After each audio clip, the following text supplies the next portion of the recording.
Hi everyone, welcome back to the workshop, and it's repair time again. And this time I've got a faulty HP 3458A 8.5 digit multimeter. Now, I never thought I'd see one of these on my bench again. I've had two in the past and I sold both of them. The last one I sold was my pride and joy, one I'd pimped up quite a bit with FRAM and new front panel, new VFD, etc. But I just found I wasn't really using it, so I sold that 3458A and decided I'm quite happy without one.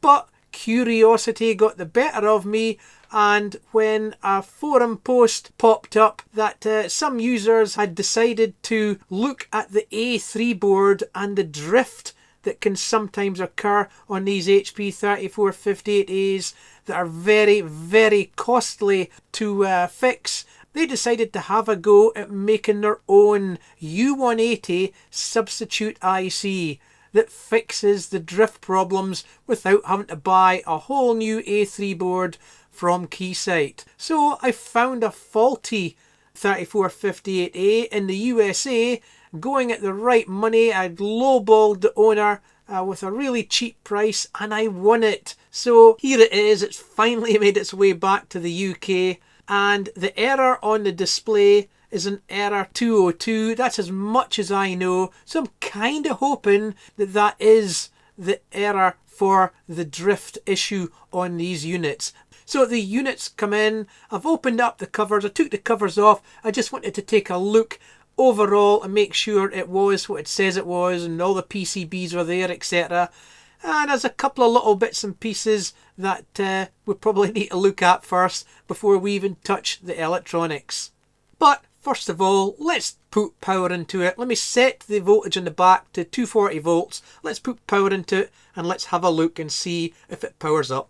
Now, the first thing I noticed when I put it on the workbench is the guard switch here on the front is stuck out. So we'll need to take a look at that. But the other switches are okay. So let's put power on and let's take a look. I'm straight to an error. And the VFD doesn't look too bad actually. So let's have a look at the error. Blue button error. There's the 202 error. And that's all I saw on the eBay ad. But we can of course scroll to the right. Failure. Slave test AC board. That's not the drift issue. Wow. So I wonder actually if I've got a completely different fault. Well, it's kind of good news and bad news. In a roundabout way, I was hoping for the A3 drift problem, but it looks like I've got something completely different. So, well, let's power it off and I'll show you the hardware and show you what else is wrong with this unit. Well, the first thing to notice is I'm missing the little red ring off the front of this banana socket here. That's not a problem, I've got a few of them lying around, but the good thing is it doesn't appear to be broken, because when these banana blocks break, they become quite loose, and this one's rock steady. And the rest of the front panel looks okay, it's not really broken, and it's got a tiny little crack here, but that's nothing at all really. So quite happy with the front panel, just needs a clean up and it should be good to go. And the next thing to look at, wow, look. The filter housing here, the plastic filter housing, looks like it's had a whack. It's been crushed to death. I could maybe bring that back to life, but I think you can get them pretty cheap, not a problem. Now on the underside we do have another problem. This screw here and the top of this panel, and yes, in fact, the panel underneath looks like it's had a whack that way and that way.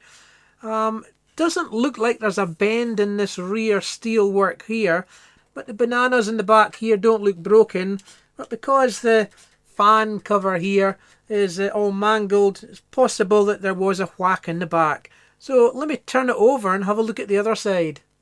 Looks like we've got the same problem here, slightly pushed down on the back of this cover on the top side. And that back panel along there looks like it's pushed in as well. So maybe we did have a whack on the back at some point. So let me take the covers off and see what we can reveal underneath. Oh, the screw is coming out. And this is the top side panel. Oh. Slide it out. Wow. I think that's it now. Just about.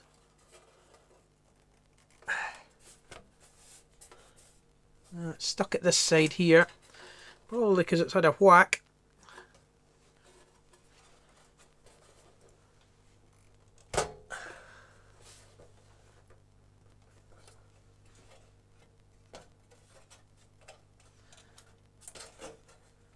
Oh yes, it looks like there's maybe a twist in the chassis, not sure. In actual fact, I just lifted it from this side here and it's come out, and yeah, there's a little bit of a bow in that top cover. So we've got the A5 CPU board, as I call it, and we've got the A1 DC board over here with the voltage reference, etc. there. I'm not going to touch it because I'm not wearing gloves at the moment. And you've got the front rear switch here. Everything looks intact, but looking down here, you can see there's a little bit of a bend on that rear panel there, but I should be able to straighten that easily enough. And back on the underside again, let's take off this cover, and that reveals the A2 AC board. Let's see if this cover comes off. Oh, yep. You can see it's had a bit of a whack as well.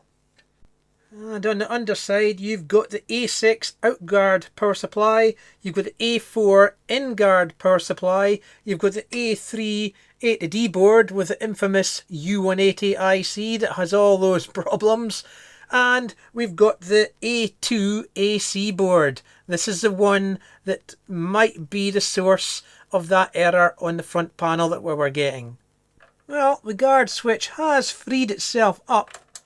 As you can see, but something's not quite right with it, and if you look closely, not sure if you can see that, but down in here you've got a couple of bosses that stick out from this side panel here that locate into the front panel, and this one here looks a little bit bent, so I think this panel here is pushed that way ever so slightly, and it was interfering with the black plastic push button rod there.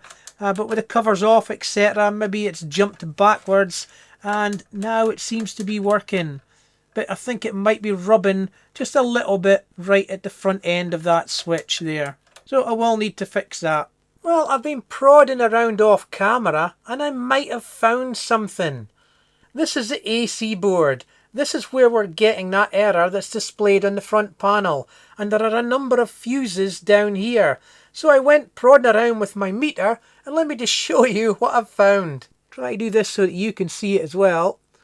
So there's 3 fuses here. 6 ohms, that'll be okay. 2 ohms, that'll be okay. 1.7 ohms, that'll be okay. And there's 2 more here.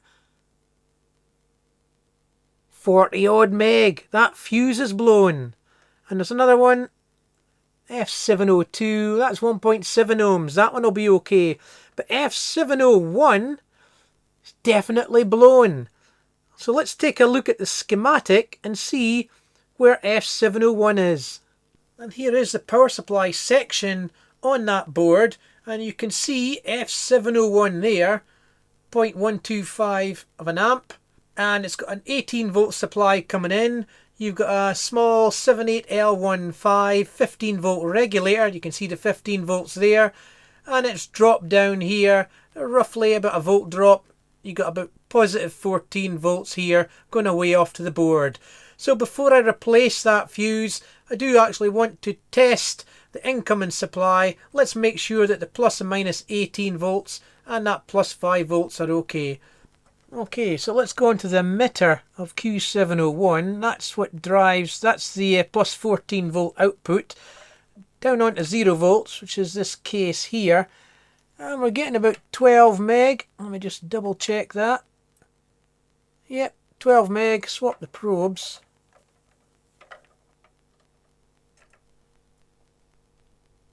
Yeah, we're getting about 63k, so it's not shorted to ground. So that's great. That means that hopefully everything downstream on that 14-volt supply is okay. The next thing I'm going to do is I'm going to power up the unit and measure one side of that fuse, because we should be getting plus 15 volts if U701, the 15-volt regulator, is still intact. Okay, let's power it up. Again, I'm not wearing gloves, I'm not touching the PCB. So let's go into one side of F701. And we're getting 15 volts. Perfect. So hopefully I should get away with replacing F701 and as a precaution Q701, that NPN transistor. Okay, so let's just check whilst we've got power on. Here is the in-guard power supply and it's clearly marked plus 18 volts, minus 18 volts and plus 5. Let's just go onto them and make sure they are nice and stable. Positive 18.5, that'll be okay. Minus 18.5, that's okay. And plus 5. Perfect, 5.08, just what you want to see. Well, here's the next repair on the unit, and it's the back panel. And as you can see, it's all cracked here and here as well. And this lays more evidence on the unit being dropped on that side because it actually goes round that way. So yeah, definitely had a whack here. But I don't think I need to buy a new one. It's in pretty good condition other than the fact it's cracked there. So I think I can glue it back together again and make it fit for purpose. Now I can get access to the full ridge line of that crack, that split there, and lift it back into place like that and secure it down. I'm not going to use super glue for that, it's too brittle. I'm actually going to use some epoxy resin, some 2-part epoxy resin, and try and put it back together that way. And I can't put any epoxy resin down in here because that's where the edge of the metalwork actually sits into. So I've got to be careful not to fill that up with epoxy resin when I glue it. So I'm basically limited to the actual split line itself, and the same on this side here. So I'll mix up some 15-minute epoxy and we'll try and place some along there and hold it together. And I should be able to use some clamps to clamp it down and hold it together whilst it's curing.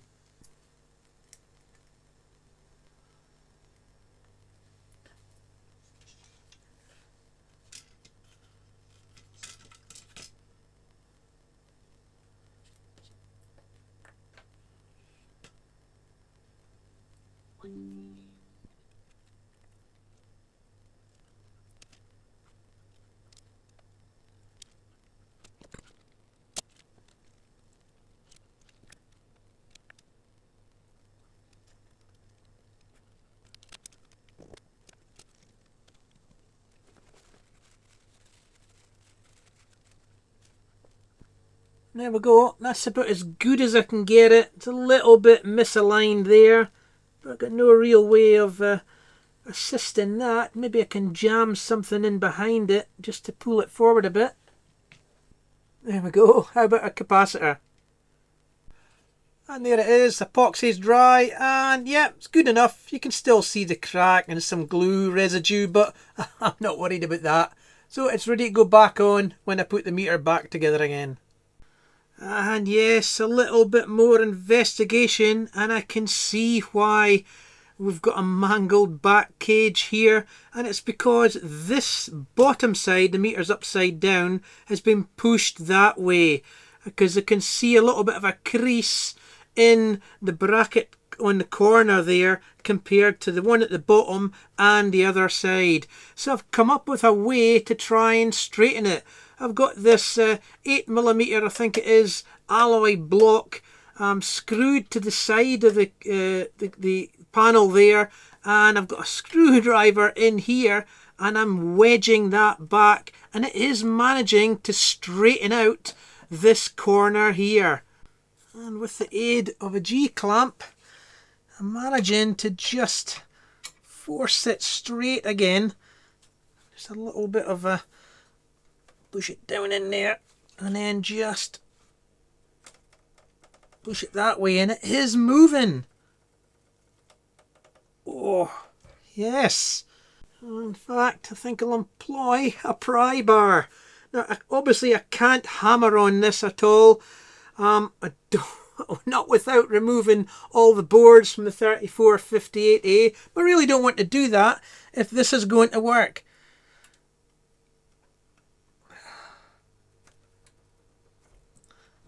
And it is working.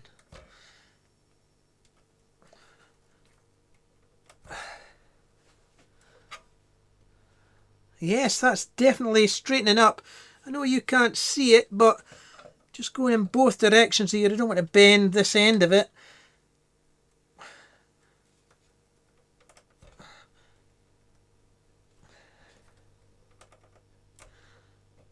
Wow, that's working. Might need to just lift this a little bit back up now because it's going down a bit. It's quite soft steel actually. But I think that might have done it. Well, there's about the best I can get it. This corner piece here was more folded in on itself, so this part here was a little bit that way by about 2 millimeters. But prying against this alloy block that I put in there and on here, I managed to straighten it pretty easily with that pry bar. And that's probably going to be good enough. Hopefully this cover screw here will still line up. And there it is with the bottom cover put in place, and it went in rather easily. So I don't think it's too bad. The important hole here to hold it in place is lining up, and the tabs there are on the fixed part of the alloy cover there. This one here is maybe slightly out. Not sure why that is. Perhaps the cage is slightly widened at this end maybe. But it's good enough, it's got a hole there, so no problem. Well, the next thing I want to do whilst I'm waiting on my parts to come in is fix this corner here where the guard switch was interfering with the side of the case. I think I need to take off the front panel to do that. I think the metalwork on this side panel here is a little bit bent in the corner there. And to do that, I think I need to take out the guard switch mechanism here, the rod. There it is, and I should be able to push in the side of the case there and pull off that side of the front panel.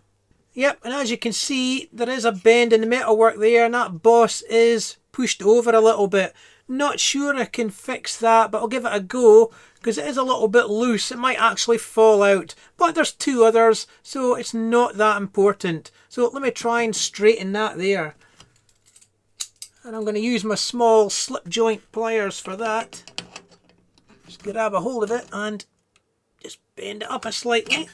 A little bit more. The bottom corner's okay, it's just this top corner. And slightly more. And there we go. A little bit more. And let's see if I can bend that boss without actually snapping it loose.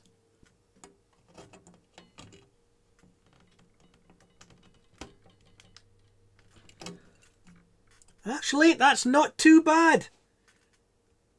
I think that'll do. So I'll put it back together.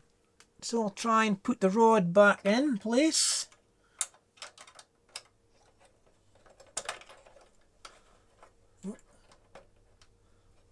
Try not to touch the PCB. That's it. And a quick look down the side of it with a torch. That's better. Well clear now.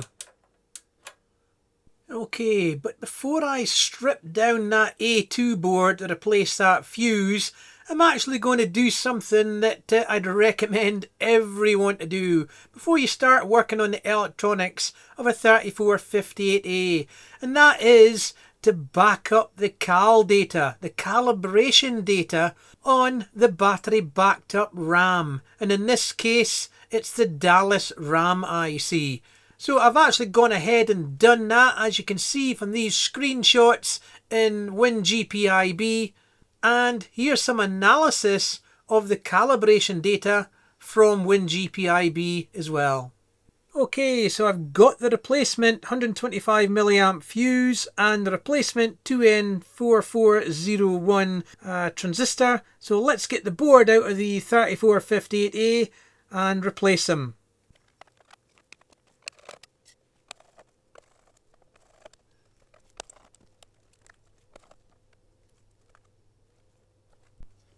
And here is the PCB. And I just noticed, I didn't notice that those three there were spare fuses. Wow. But I'm not going to use them. I'm going to use the new one that I've bought. Right, that's the old ones out. So put the new fuse in.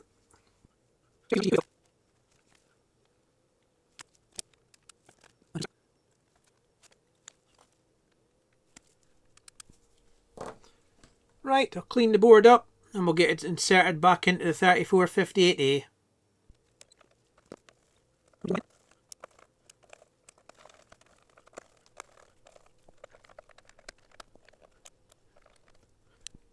Right, that's it. So let me position for a power up and we'll see if we've fixed it. Okay, we're ready for a power up. Let's see what happens.